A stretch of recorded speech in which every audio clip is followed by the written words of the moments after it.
Quelle serait la définition de Zacharia concernant l'identité régionale? Alors l'identité, c'est toujours quelque chose de compliqué. C'est ce qui fait de nous ce que nous sommes.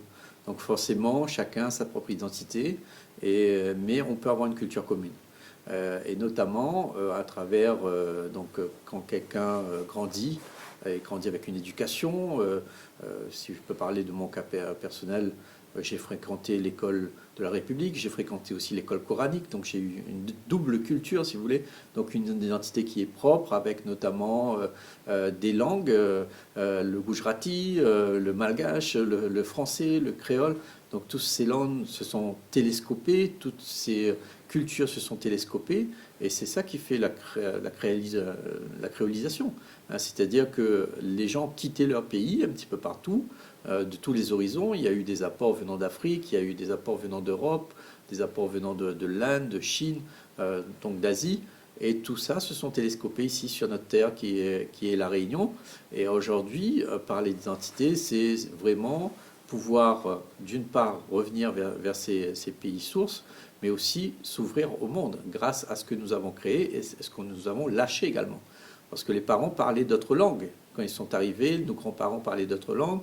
Ils ont lâché cette langue-là, ils ont commencé à s'adapter. Hein. Il y a cette capacité d'adaptation aussi de ces pionniers de l'immigration libre, des esclaves, des engagés notamment, qui ont pu s'adapter et qui ont pu recréer un espace où véritablement ils se sentent à l'aise et pour continuer, pour notamment là aussi leurs enfants, tout ça, etc., pour grandir. Et quand on parle d'identité, bien entendu, on parle de la langue, on parle de la cuisine, on parle parce qu'on est une civilisation de l'oralité, il y a aussi donc tous ces sirandanes, ces contes, ces poèmes, tout ce qui a été dessiné également, tout ça, bon, tout ça fait partie de l'identité. Voilà, donc mais il n'y a pas une vérité, il y a plusieurs vérités. Comment, que ce soit à La Réunion, que ce soit en Corse, en Alsace, en Bretagne, en Provence, comment chaque région doit faire pour transmettre ses racines, ses traditions, son identité aux générations qui arrivent, puisque l'école de la République n'a pas les moyens de le faire ou ne veut pas le faire, je n'en sais rien.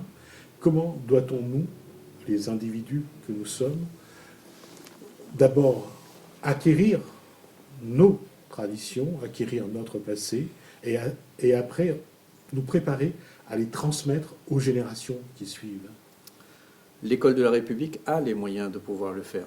Sauf que c'est calqué sur une méthode, une méthodologie, sur une manière de faire qui correspond à la France.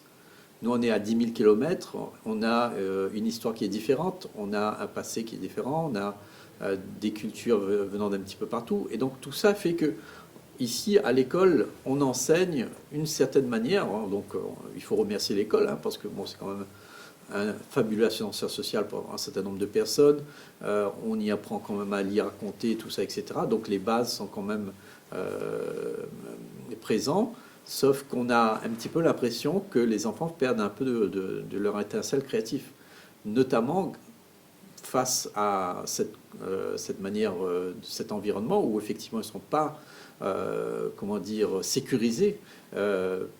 Parce qu'il y a ce blocage de la langue, parce qu'il y a ces blocages culturels, ce qui fait que la plupart du temps, on passe à côté de talents incroyables. Il y a des gens qui, par exemple, ont fréquenté ce qu'on appelle le SECPA ou le SPPN, mais qui ont d'autres qualités qui ne correspondent pas forcément au code de l'école. Donc, avec l'école, il faudrait un complément qui pourrait pallier un petit peu ces manquements, ce déficit. Et pour ça, bon, il y a quelques fenêtres de tir, hein, comme le périscolaire, tout ça, etc., où on pourrait emmener un complément nécessaire à la construction de l'enfant.